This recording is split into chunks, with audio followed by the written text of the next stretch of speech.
Welcome to SK1 News as we get into episode 3. Man. Alright, y'all. So, we've been having a lot of weird things happening. So much weird that weird starting to look like it's just okay to be weird. No. Anyway, um, this whole thing is another way of the distraction of what's really going on. Trust and believe is definitely a distraction. From the government shutdown, that's also a distraction, and it's about to be partial again, but not on the whole SSA part of it or anything else. But that is just Homeland Security that they talking about not giving all the funds basically or not funding at all. They be working for free. Anyway, let's hope a bill strike for that. We don't want no problems again. Because every effect is an effect. Regardless of what effect it is, it's still gonna be problems out of the effect of anything. Let's pray on that one. Anyway, let's jump into it. Um, I'm gonna touch bases on a lot of stuff this season. Please bear with me. I gotta redo a lot of stuff. Um, and it's taking time for me to get it done, but it will get done. Um, on the other hand, I'm gonna be digging into this Astain case.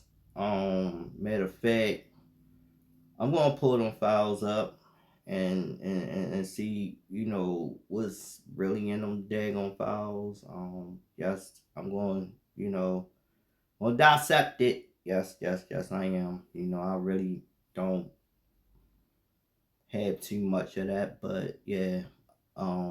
Secret society is real, y'all. Trust me, it's real. Um, and we gotta be mindful of that. What may look like it's okay because you seeing it on, your television station and stuff like that. I mean, it's cool, but on the same time, we gotta be mindful that all of this stuff, been set. It's been set, and they trying to narrow it down to one government. And it's real. It's real. So that lead me today, talking about this whole thing with digital ID. I mentioned this chip on several occasions. I've been talking about this chip since I did the first season. I've been talking about this chip before I even had a podcast. And here we are. The talks of it being brought up again. And they trying to figure out a way how to get it going, which is though I think they already got a way of getting it going, but they trying to mandate it. So if they mandate it and you chose not to get it, you won't have access to anything that's valuable to you, or your family. If your job require it and you don't get the digital ID, you will be without a job. So whoever don't get it will have to be in survival mode. Um, the thing about this chip, and before I get into this video, um, is that I don't want no chip in me because bad enough we carry it around every day when we use our mobile devices, or we got any AI working things in our homes, and they already listening to everything, so they already controlling everything you do or say anyway. I don't want nothing that's in me that could control my physical being, as a human being. I don't want to be a person walking around and getting treated like a robot because that's what they doing. And it's so evil, y'all. It's real evil. Bill Gates is one of the top evil people. He is evil. And then you got him and Elon Musk, working hand in hand with these robots and stuff like that. Like, this is crazy. This is real crazy. So, I mean, what's going to happen? They saying that you won't be able to spend, sell, or buy. Um, I don't know who's gonna get this, but it kind of remind me of that COVID shot. They try to mandate people getting that daggone vaccine in their body and stuff like that. And that part right there was something shaky about that. Like, y'all trying to get money out for people to get the COVID shot and stuff like that. Which is though we ain't gonna jump into that. Matter of fact, let me take them words back. YouTube, you not get ready. Yeah, but I shouldn't even said that. Man. But anyway, let me take them words back because I remember how sensitive they was with that whole saying of that word. So we gonna rewind that part back. I only used it one time. Yeah, ain't coming from me. Anyway, I mean, like, if you get this chip, do your due diligence first. And I mean, go and really, really, really, really, really, really, really do your homework. I don't mean just, cause that place said it. It seems like it's cool. No, you got to dig to find your answer. You got to dig. Trust me, y'all. I do it all the time. I got to dig to find my answers. Yes, I do. Lord Jesus. Anyway, and when it really comes down to things and stuff like that, like, yo, we all in this fight together.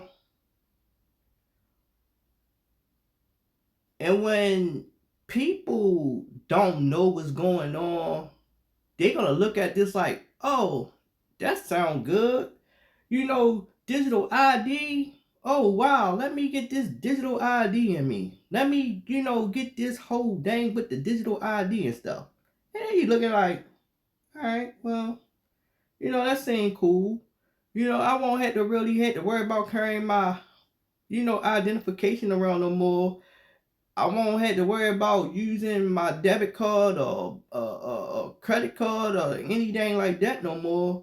Oh, I won't have to worry about badging in at work because I could use my fingerprint or my hand to badge in now. Or on the airport, I won't have to worry about showing all these verifications and stuff like this, like a passport and stuff like that, because it's digitally in me. Now I'm digital. So imagine yourself being a digital person walking around with you identify as a digital person. You're not even going to look at yourself like a human being no more, because you basically going to be like, well, if I forgot this in the house, I don't gotta run back in there and get it because I'm me. You know what I mean? I'm me. Whereas though you born you. Golly, you born you.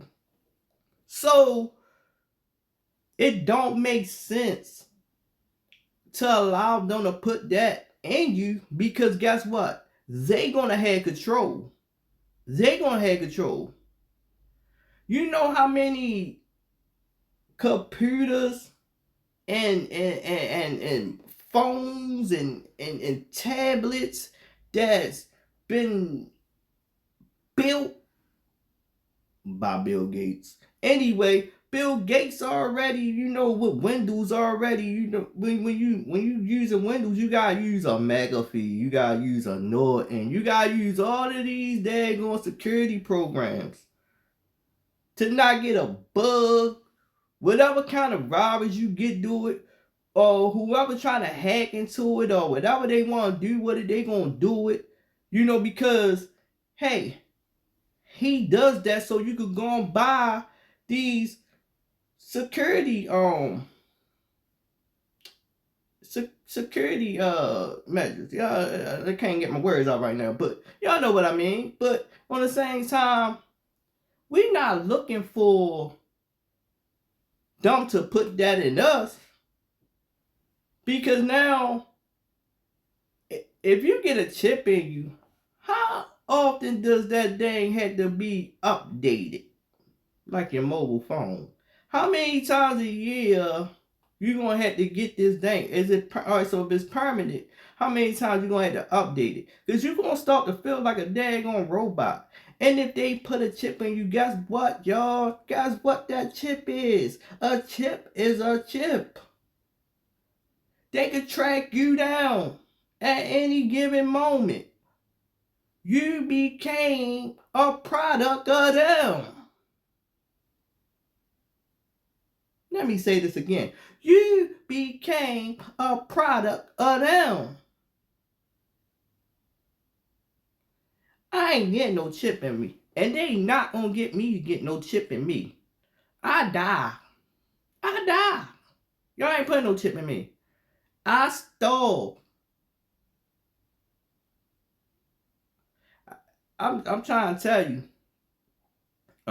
you. Look, back in the day, we was already in survival mode. You know, we already had to find ways of finna getting food and stuff like that. So it really wouldn't be nothing new that we didn't know of back in the day. You know, I guess a lot of us just got spoiled to, being able to have. But we'll figure it out. We will figure it out. And I will figure out a way of not having to get that daggone chip.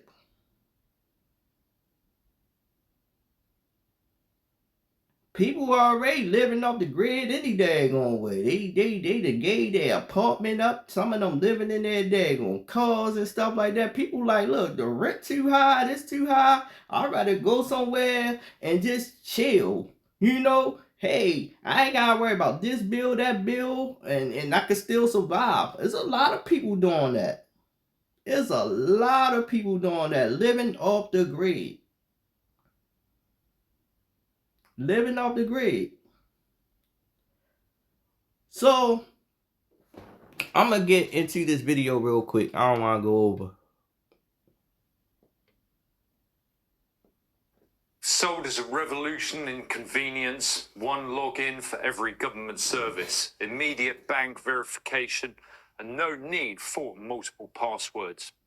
Digitisation, efficiency, progress, and a means to combat crime and illegal working.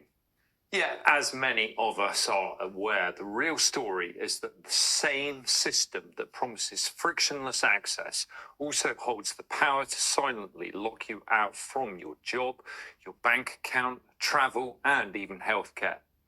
You see, with digital ID, one digital credential becomes the gatekeeper to daily life.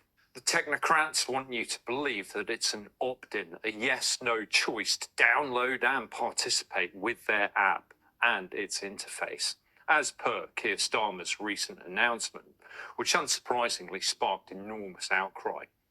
But the reality is that digital ID rollout is via an incremental, covert approach, as we have considered in earlier videos looking at the UK. And check those videos out in the playlist. Now, this video in particular will look at the similarities between developments in Britain against those taking place in the US. The UK's real push for digital ID is via a one login system, the gov.uk wallet, and a register of digital verification services. Together, this represents a textbook incremental rollout by stealth. The technological and legal plumbing is built first. It's framed as voluntary, private intermediaries are enlisted, and paper can then be marginalised. Sadly, the same architecture is under construction in the US, under different names and without utilising the phrases of digital or national ID, crucially. Now, I'm going to compare the differences and similarities between the UK and US rollout in the following table, which highlights the British developments against the US parallels. First, government anchor systems. The US has login.gov, which is already used by the IRS, Social Security, veterans, and so on. At the state level, mobile driver's licenses are rolling out under the Department of Homeland Security, the DHS-backed standards. Together, you have an equivalent digital wallet with no name. Second, the UK uses statutory underpinning, while in the US this is likely to come via executive orders and agency rulemaking instead of a Digital ID Act. DHS and other agencies can run pilots or create new data sharing rules. This then sidesteps the politically toxic notion of a national ID, while the scope is expanded. Third, certified private providers are vital to the rollout of this mechanism, as this avoids direct government coercion. The parallel to the UK's digital verification services is the ID.me, Experian, LexisNexis, and others, who already verify identity for unemployment benefits, IRS accounts, and veteran services. They function as the gatekeepers under contract. This offers the same plausible deniability by being able to claim that it isn't a government ID because they're private, but functionally, of course, it is. Fourth, as ever, the Trojan horse is convenience and efficiency. Employers and banks are nudged into checks to ensure liability from fraud or anti-money laundering. The US focuses upon e-Verify, which is voluntary, but is likely to become mandatory in time. If it's integrated with digital ID, the combined effect becomes indistinguishable from compulsion. Next is the functional compulsion strategy, where paper processes are deliberately discouraged due to cost or inefficiency to promote digital as default. The TSA already requires Real ID compliant cards at airports. MDLs are designed for scanning, not visual inspection. IRS and unemployment claims are faster to complete online rather than via paper. Here, we really need to advocate for a law that guarantees equal service for non-digital credentials. Penultimately, the timeline for the UK versus the US shows that the UK is lagging the UK slightly, but not by much.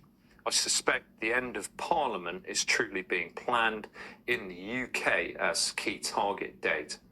The US passed the Real ID in 2005, and full enforcement was passed in May this year. Login.gov is expanding rapidly. Ahead of 2030, it would seem plausible that de facto national digital ID is likely to be in place without a congressional vote. I've cited a major legal hurdle to a national identity register in the UK under the Identity Documents Act of 2010. Now, without amendment or repeal, a new centralised register is illegal.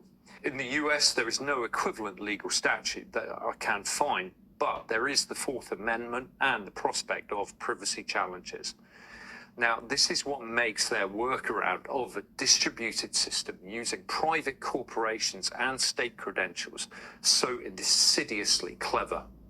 What is truly needed in both countries is a law that explicitly prohibits the creation of a single centralized register and guarantees full legal and practical equivalence for paper alternatives. But this must take place before the functional compulsion stage really accelerates digital onboarding. Without major resistance, the US seems to be on track for a de facto digital ID ecosystem by the late 2020s. It will likely consist of the following. Real ID as the physical credential baseline, enforced by the TSA at airports from May this year. Mobile driving licenses as a key digital presentation layer with an ongoing rollout. Then login.gov as a federal single sign-on, which is expanding rapidly. Private identity brokers will then provide the verification layer for benefits, banking, and employment. Its appearance is decentralized and voluntary, but in actuality, it will function as a national system because the same providers and standards will cover every critical transaction.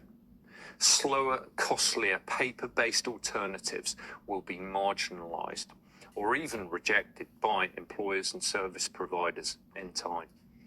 It's almost a mirror image of the strategy that is unfolding in the UK, which is relying upon a critical mass of people to actually onboard themselves, at which point the UK Parliament can justifiably repeal the Identity Documents Act, while in the US Congress can simply formalise what already exists. What to do? Well, I need help here. As many of you know, my background is economics and finance, not law. So please start sharing this video because we need real expertise on board here.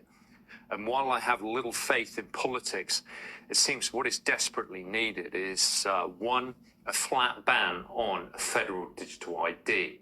2, a ban on federal funding for state digital IDs. 3, a ban on federal use of private digital ID gatekeepers. 4, anti-coercion laws, so that it is illegal for anyone in receipt of federal funds to require digital-only ID from customers or employees. 5, explicit privacy rights need to be put into law, allowing people to remain off any digital ID system without loss of access to everyday rights. Now, we must remember that we are a loud and ever-growing number of people who can act to actually force change. And at the citizen level, we can, 1, refuse digital-only credentials. 2, put pressure on private actors for those who are trying to actually normalise digital-only checks, and we can boycott those companies if necessary. 3, undertake freedom of information requests on government private pilot programs, contracts, and so on. Then share findings. 4, put pressure on collective action groups, many who appear to be a lot of noise and bluster here in the UK, are sadly not following the finer details. 5, coordinate nationally with different groups to coordinate action and awareness. But perhaps the most important thing is having an understanding of this incremental rollout, which lets us actually mount meaningful resistance. US or the UK, the pattern is clear. Voluntary frameworks, private gatekeepers, marginalisation of paper, and then complete enforcement. At the same time, programmable stablecoins are emerging and the public are turned into ever greater bag holders of government debt. So we've got to resist by being the change that we want to see in the world and do all we can to reduce our reliance upon the system along the way. Now, do check out the other videos on my channel for more. I mean, y'all see that? So, it haven't hit the United States yet.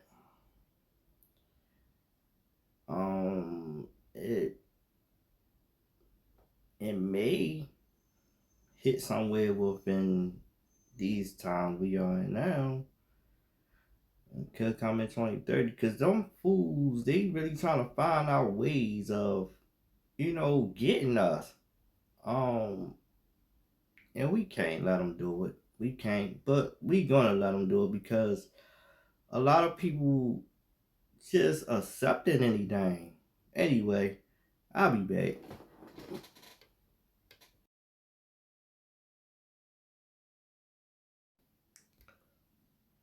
Welcome back to SK1 News.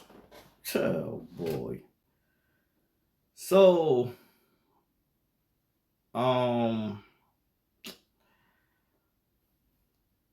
we mentioned this and talked this so many times. With AI, definitely in the workforce.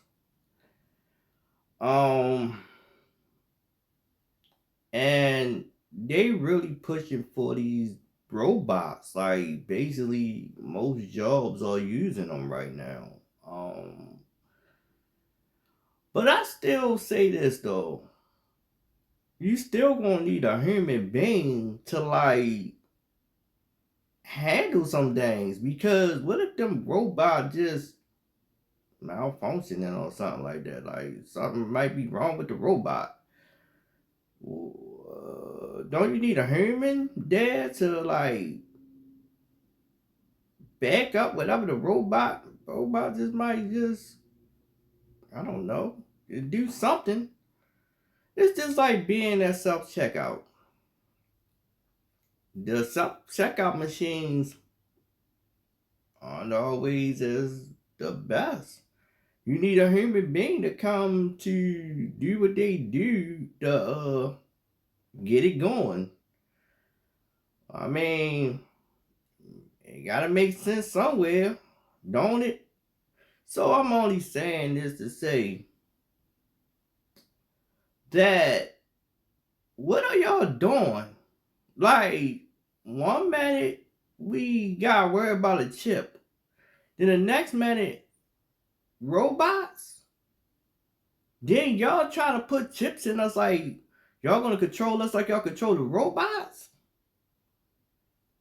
Oh, y'all think y'all God. Y'all think y'all God. That's what y'all think. But we said this before. We talked this. We talked this.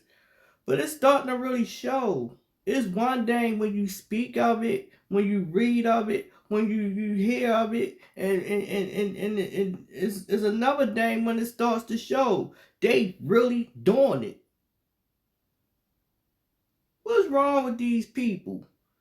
So now a lot of big merch stores are closing. And now if you close all of these stores, where are these people gonna go after jobs? Now they gotta go out and look for a job.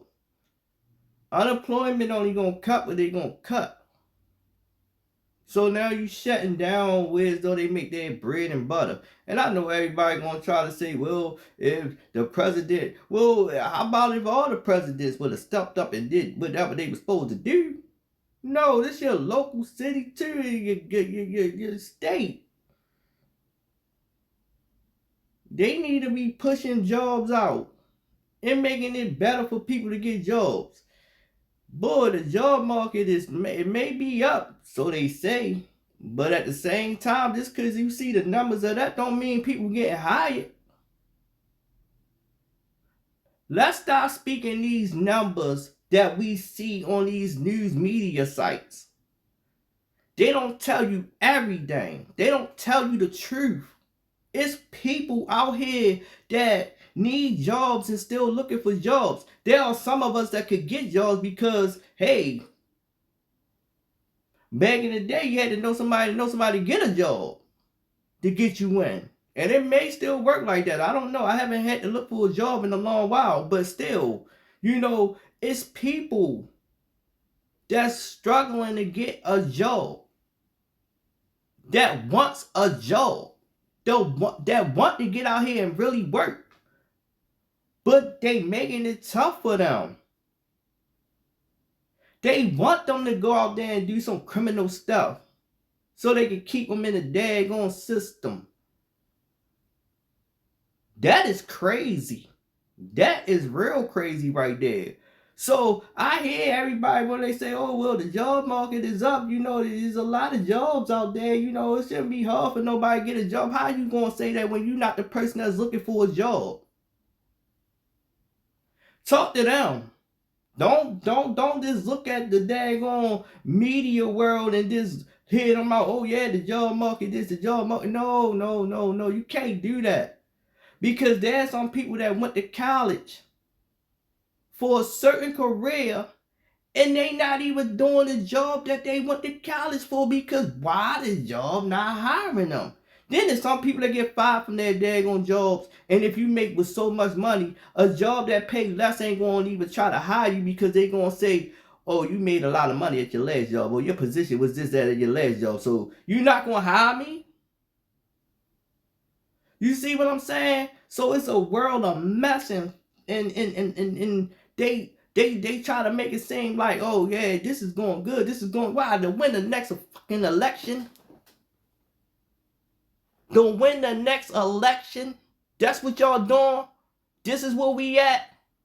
Oh, yeah, election season is coming up. This is election year. Oh, every politician is on deck right now. I don't care if you're federal, I don't care if you're state. Y'all all on deck right now. Republican, Democrat, y'all all on deck right now.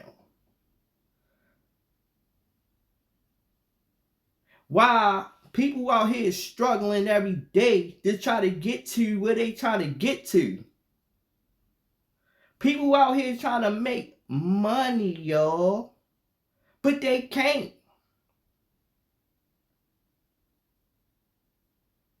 And we supposed to sit up here and hear all of these, messages coming out like, oh yeah, yeah, oh yeah, you can go out here, that's job hiring and stuff like that. Oh yeah, you got your resume, you got this, you got that, okay. Now, granted, Amazon always hiring, Walmart always hiring and stuff like that. I'm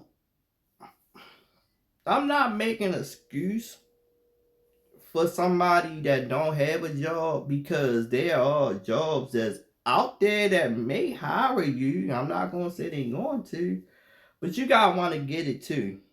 You know what I'm saying? So this is no excuse for y'all. This is speaking of facts.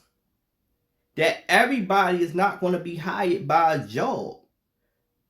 You think a job going this, the job could hold but so many people for so many positions and how much money they bringing in. You think everybody going to get a job at this one place? The position's probably filled. To tell somebody that, oh yeah, everywhere hiring. Well, the position probably filled. They probably don't need you. They probably don't need you because they already hired their person they going to pick. Or you might be competing against another person that's trying to get the job. So yeah, you really gonna have to step your A game up. Yo, it's a competition to get a daggone job. I'm speaking that. Now those that's sitting around that's not working and ain't doing what they supposed to do to get out there to get a job, then y'all shouldn't be in this talk of me saying anything, because y'all ain't doing what y'all supposed to do. I'm talking about the ones that actually out here breaking their necks to try to get through a door to get a job. Those the ones I'm talking about. So you basically sitting up there and y'all gonna have robots replace people when it took that person so long to get a job and how hard it was to get a job. Now, like I said, now you fortunate enough, you can get jobs here and there. You can drop a job, go and pick a job back up. That's a piece of icing on the cake right there, because you can get it. But ain't everybody that fortunate? Ain't everybody that fortunate? So I don't want to hear that mess about, oh, the job market is this and that with the numbers. Oh yeah, positions need to know. Y'all closing jobs. Y'all shutting down doors. Businesses is losing because nobody got the money to really go out there and support the business no more, because they gotta put the business in on the rent, the mortgage, the gas, electric bills, and all of that stuff like that, and the high price food. The only thing that's gonna survive is a market, a food market. Because best believe, don't people that can't get no clothes and stuff like that, best believe they putting food in their body. It may cost an arm and a leg to get the food, but they gonna make sure they gonna eat. And pretty soon, the people in the market gonna be gone. Because why? They gonna be replaced with robots. They already making self-checkouts. It's easy to have AI to run a market. It's easy to have an AI to run a market. What you do when you go on your mobile device? This little app called Instacart. What you do on Instacart? You digitally go on Instacart and then you put groceries in the shopping cart. What you do? Oh yeah, my card on here. All I gotta do is just, once I'm finished with my groceries, all I gotta do is just go over to checkout. Oh, you're checking out on the phone. Yes, I am checking out on my phone. What you do when you check out on your phone? Oh yeah, making sure the bill good on here and stuff like that. Oh yeah. I gotta tip the driver and stuff like that. And then once I tip the driver, I see how much it's gonna cost with these other fees and stuff on there. And I just, go ahead and purchase the order. Oh, what you doing? Oh, I'm waiting for my food to come to my home. What you think you're doing now? So you think that they really need all of them folks inside of a market when people want their mobile devices? Ain't too many people still going inside the market. I mean, sometimes I think that's best for you to go in there, and then the shoppers gotta go in there too, because they gotta pay for the order. But they could go, they don't need a human to go and pay for the dang order paid for. All they gotta do is just go in there and shop it. It's paid for. You see what I'm saying? So I'm just saying this, y'all. We gotta really look at what's really going on. Like it's like we really gotta look at what's going on. I mean, but all right, let me get into this little video real quick. Amazon CEO Andy Jassy says artificial intelligence will lead to a reduction of its corporate workforce eventually over the next few years. He wrote in a memo to employees that they should figure out, in his words, how to get more done with scrappier teams. That's nice. Joining us now, former Democratic presidential candidate Andrew Yang. It's a daunting future we have, Mr. Yang, obviously, and you've been. I was at was it a book party that I attended for you? A book event. 6 years ago, talking about this on the horizon and the need for maybe even back then universal basic income. I guess at this point you're thinking, wow, it's accelerating faster than you even thought. Yeah, it's here even faster than I'd imagined back in 2019 and 2020. And I talked to CEOs who are replacing thousands of customer service workers with AI, entire design departments, even coders are being supplanted. And Becky and I were just talking about how we used to tell our kids, hey, if you major in computer science, you'll be good to go. And now those graduates are having a hard time finding jobs. It's starting to appear in the numbers for recent college graduates and entry-level white-collar work.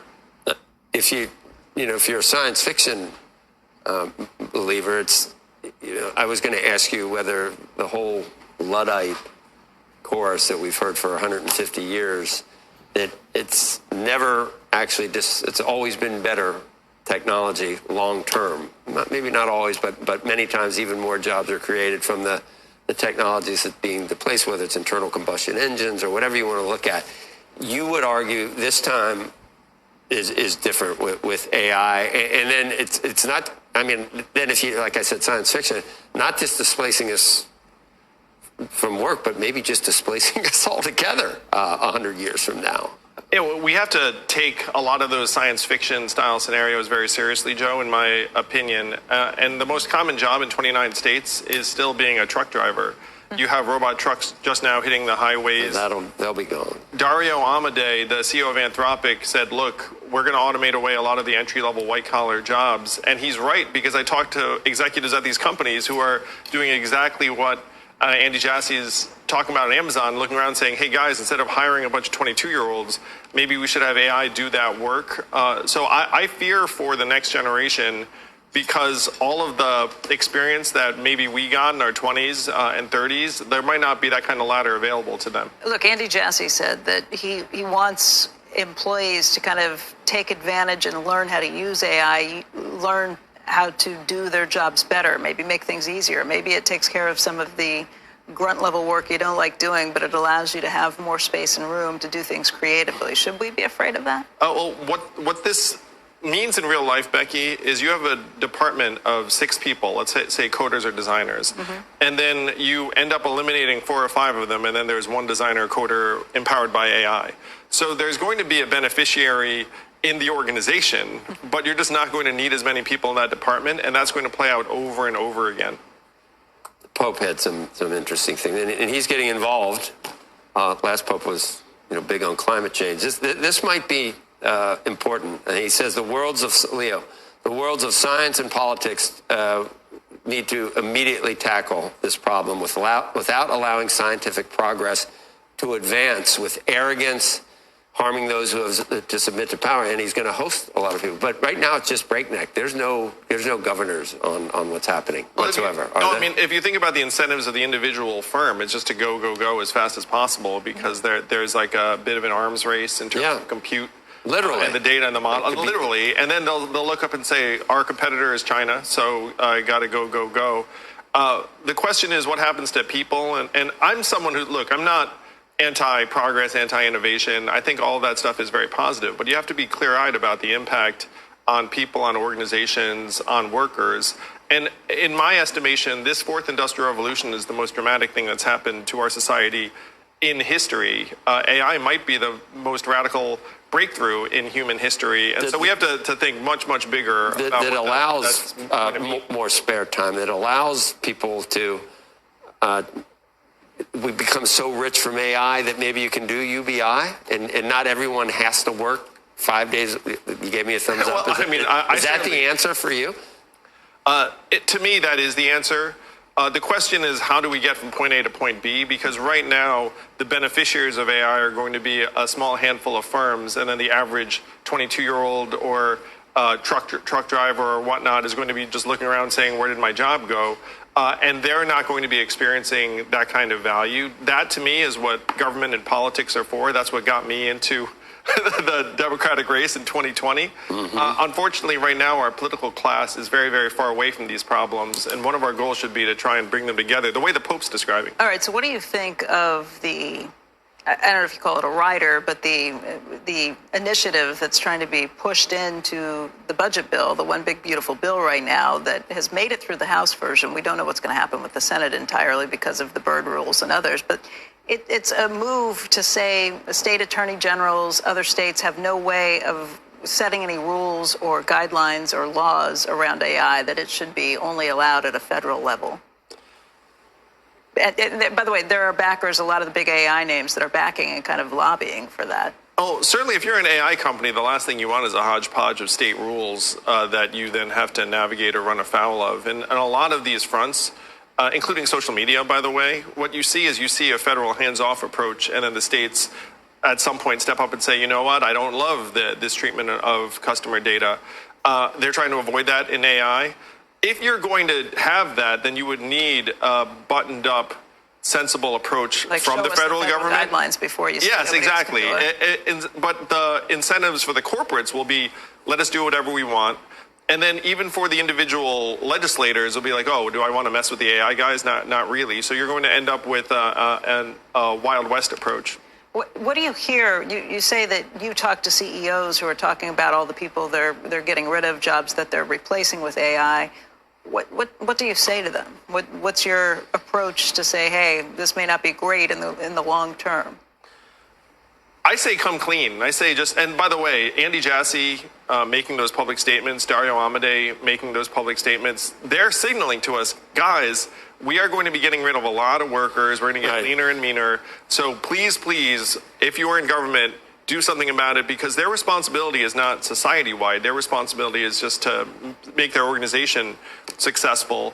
And those interests are going to diverge from the average workers pretty sharply. It used to be when you guys saw a company increase headcount, you'd say, okay, good, they're growing, they're healthy. Increasingly, headcount is going to be a bad sign. And you're going to look at them and say, wait a minute, what are you guys doing wrong? It's always been the case on Wall Street, though. I think back 20 years and even longer than that, where you talk about on the floor how they're laying people off. They do, yeah. There's a bump when there's a cutback in workers, but you can take that and dial it up to 11. All right, y'all. Thanks very much for joining me. This is said this is real sad because a lot of people be so dedicated to the job they work. And I'm not saying fully dedicated where as though they, all in with the job, but I'm just saying like a lot of people get up, to go out the door and work these jobs not only because it's an income involved. Some people enjoy their job. I mean, the co-workers become friends and they had little gatherings and stuff like that. They love their job. They love the work. They love everything about their job.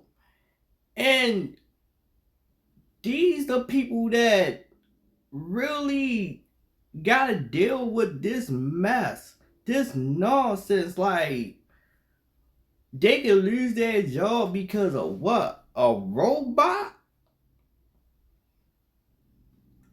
So this let me know right then and there, like I've been saying, that these fools don't care about human beings. They would treat an animal better than they would treat you. They would treat an animal better than they treat you. So why should we sit up there and have to like deal with this? Like, man, I'm gonna tell you, when you sitting up there, and like I said, I haven't had to do this in a long while. You've been waiting for a job, waiting to get a job for so long. You've been going out there filling out all these applications. The time I got a job, it was still paper applications that you had to fill out. It really wasn't going on no daggone line and stuff. You had to really go out there and really like go to the job and fill out paper applications and stuff. But it's digital now. But at the same time, you sitting up there, you going to all these places and stuff like that, and then bam, something hits you, be like, all right, and then like I said, it had to take for somebody to know me for me to get the job, because I thank God, but at the same time, I still had to go do it, and guess what? I get a phone call, and bam, I got a job. I got a job. You know how happy you get to get up, to get out of your bed, to go to work.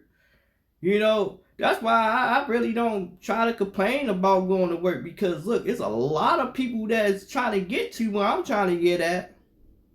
A lot of people. So I look, hey, I can still get up and go to work. I can still get out of my bed and go make my bread to pay these daggone bills.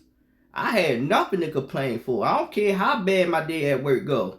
I'm going to figure out how to get past the rest of the day. We gonna figure this out. Yeah, granted, hey, I'm human, so a lot of stuff that happened at work, I'm human, but guess what? We find ways of fixing daggone problems so I can get up and come to work the next day. I gotta pay these bills. That's how I'm looking at it. So I mean, like I said, we gotta be grateful what we had, because at the same time, it could go today, tomorrow. You never know. And with these robots getting ready to take over, you better appreciate what you got now, because I'm telling you, you're not gonna be able to go nowhere to get a job. If the robots do what they do, if AI do what AI do, you're not gonna be able to go nowhere. Now, I mean, gratefully, I'm an IT.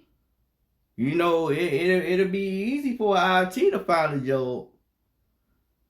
But, yeah, it take a while before them, but still, all I'm saying is that people, just be mindful that it's some real evil people in the world. Bill Gates is evil. And I do mean Bill Gates is evil. And if you put him and that daggone Elon Musk together, and they come up with a plan together, they can work hand in hand. Look, Elon don't make the daggone robots. He put the money in to fund them. So what source would he go to? Bill Gates. That's if he want to work with Bill Gates. With Bill Gates, they work hand in hand. He want robots. Bill Gates made plenty of computers.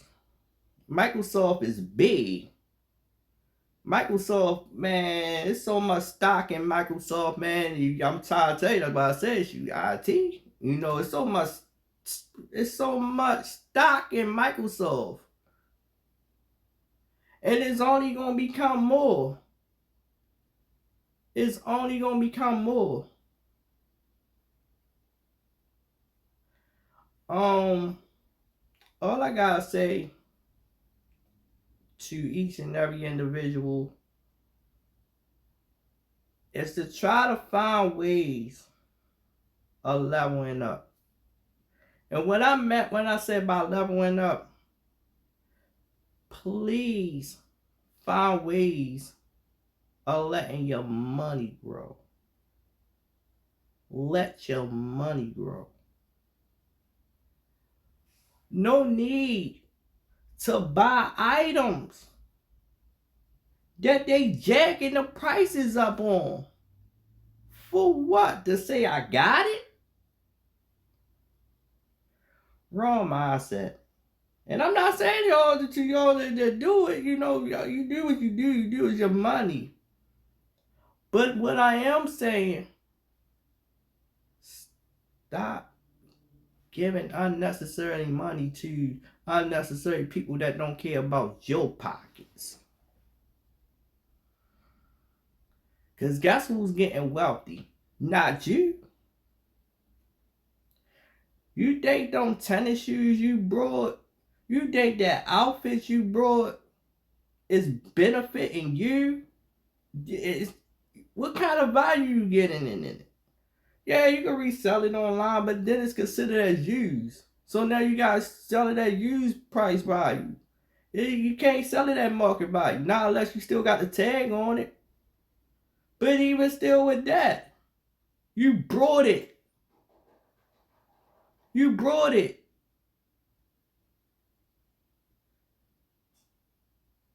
So, I mean, just think about it, y'all. Just think about it. We gotta really look at what's going on and what's happening.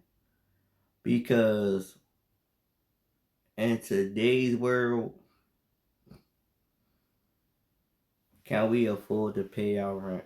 Can we afford to pay our bills? Any bills we got to pay? Can we afford to pay the mortgage? Can we afford to pay anything? Nope. We can't. We can't. So I want to say this before I go.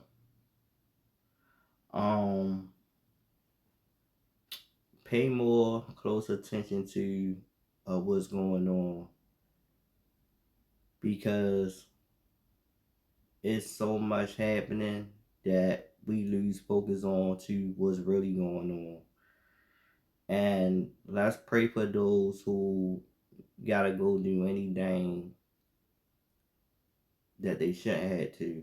And let's pray for the ones that's looking for a job, get a job. Because right now, you better get it while it's there. Try to. You know. So when you hear the media say that the job market is up, yeah, a lot of jobs out there. Billions of jobs. Who they hiring? You qualify? You're not qualified?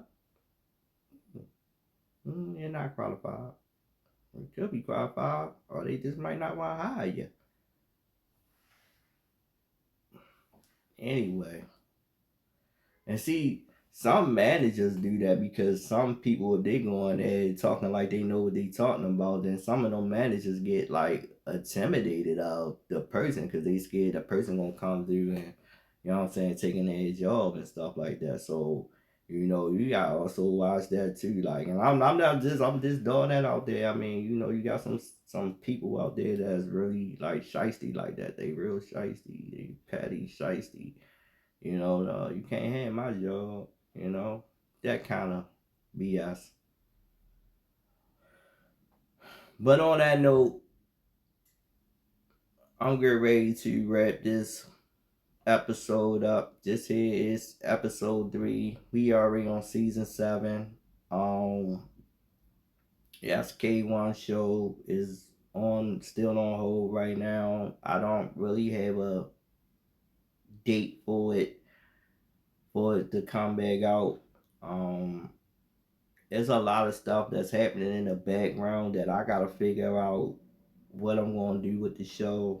And since the playlist is gone, you know, that show was built around the playlist. That's how we got it in 2021. It was built around the playlist, you know, and no playlist, you know, and the news that I give on the artists, I can give here because this is a news podcast. You know, I can give all kinds of news over here. So it's just like, I'm trying to figure out what I'm going to do with that show. That's why I haven't even brought it back yet. But we do got our last episode, so I did complete a season over there. You know, completed season. You know, maybe the last one. But no. We'll see. I do want to get season 2 done for that particular show. So, I'm working on it. I'm trying to figure something out now. So, I do got new merch in the store. Check the store out. And sometime the remainder of this month, I'm going to start getting the website back on. All contact information right now is still the same. And yeah. We doing it. That's K1 News. See y'all on the next episode.